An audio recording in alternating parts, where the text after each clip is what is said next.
That's the Republican response. Michelle Bachmann last night. Pat Toomey, did you try to make a third? I didn't. Were you standing by a camera waiting to go? I was not. I didn't go in the Statuary Hall. It wasn't about Pat Toomey last night. Okay, joining us now, Republican Senator from Pennsylvania, Senator Pat Toomey, and Democratic Representative from South Carolina and Assistant Democratic Leader, Congressman Jim Clyburn. Good to have you. Jim Clyburn, you had a date. Who was a guy named Jim. Yeah, absolutely. How did that work out for you?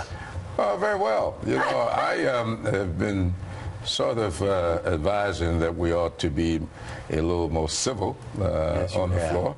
And so I wasn't doing much standing up last night, so I think that Jeb may not have liked that too much. Yeah. It was, Pat Toomey, you've been through a few of these as well, and the mood in there was just different. It was sort of flat, but another way to put that, respectful. It's not the end of the world. Civil. Yeah, absolutely. Decent. And actually, I was very heartened by what I saw in there. I thought, you know, this president gives a great speech. He did last night. I thought his tone was good. I thought it was a good thing that people were sitting with members of the other party. I observed to Jim earlier, there was a little less of the jack-in-the-box stuff that we've become accustomed to, and I'm in favor of much less of that. Well, which, by the way, and we've all heard this before, people are like, why do you guys do that? Yeah. You look so stupid. Yeah. So it may have been tougher for the president to deliver a speech, but it was actually good for Congress. Congress looked good last night, and you can't say that often. No, it's a very hard thing to say. It's a hard thing to say.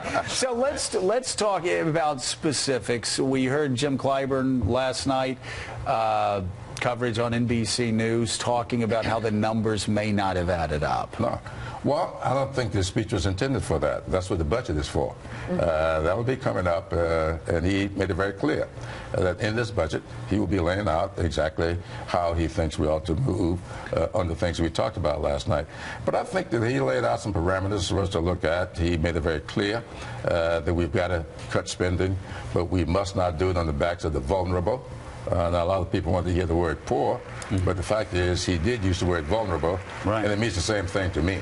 And so I look forward to working with my friends on the other side to get that done. And Senator, I was struck last night by a president who too often has sounded like he just doesn't get it when it comes to economic growth, small business, the importance of empowering small business people. But last night, for about 80% of that speech, he sounded like somebody that was a local representative for the NFIB. And I mean that in the most positive way. Well, it sounded like he got it.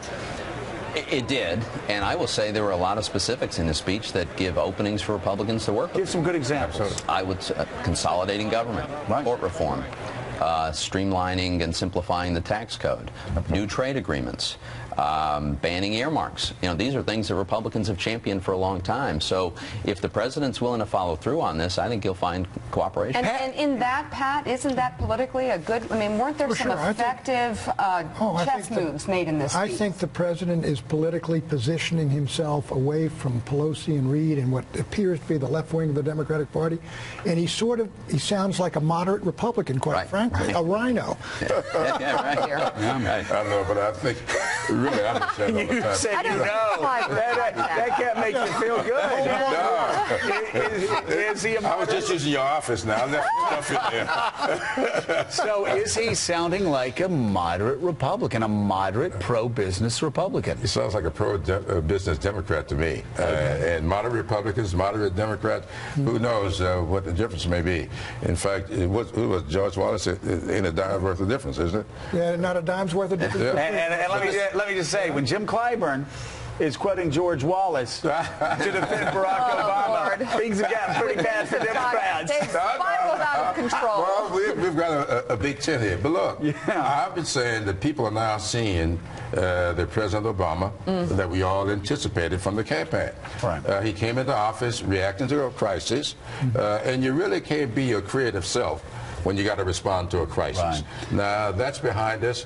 He is now being the creative person that we know he is. Jim, we got the big crisis in front of us, and that's the next question. Well, that's what the creativity is about. Pat Toomey, I was excited. I just say it. And I don't say I'm really excited about people getting elected, but I said I was excited about you getting elected. And then, of course, you came on afterwards and attacked me unmercifully. It makes me sad. Not true. But, Pat Toomey, will you prove my faith in you was well positioned by telling me now The Social Security retirement age is going to have to go up. If you're under 50, you're not going to get it when you're 65.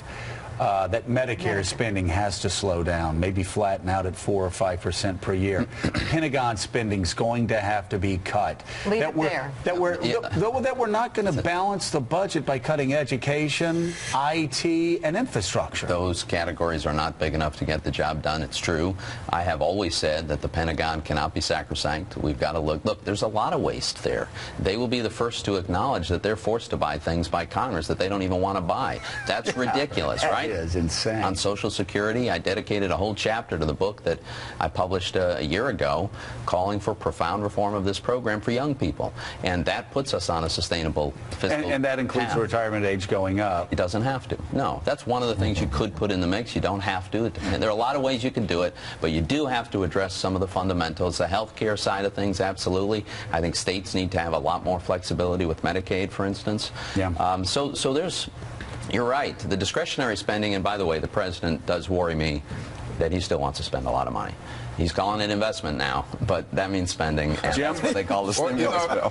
Hey, Jim, we Republicans know investment means bigger bureaucracy. I think I might agree with Pat Toomey on this Social Security business. That's the first time I've heard a Republican say that we did not have to increase the retirement age to get it done. No, we and I think that's true. I'm going to read his book. I want personal accounts for young people. I'm going to read that chapter in the book. Like everybody here at the table wants to win the future. So does the president lead stronger than he was when he went in before he gave his Republican moderate speech? Yeah. Get out of here. He is in a much better position today. And I think he's been getting there just before. Everybody say that happened at Tucson, but if you look at the numbers, the week before Tucson, his numbers have started to go up. He took those Bush tax cuts. That's what drove it up. He bought into them. Those were the Obama tax cuts. All right. You're right, Pat Toomey. Moving forward, what's next? What do you want him to do? What is he? Well, he should come back. Let's get these trade agreements done. That would be good. That would be bipartisan. It creates jobs, and it shows him as not being captive by a small subset of his party.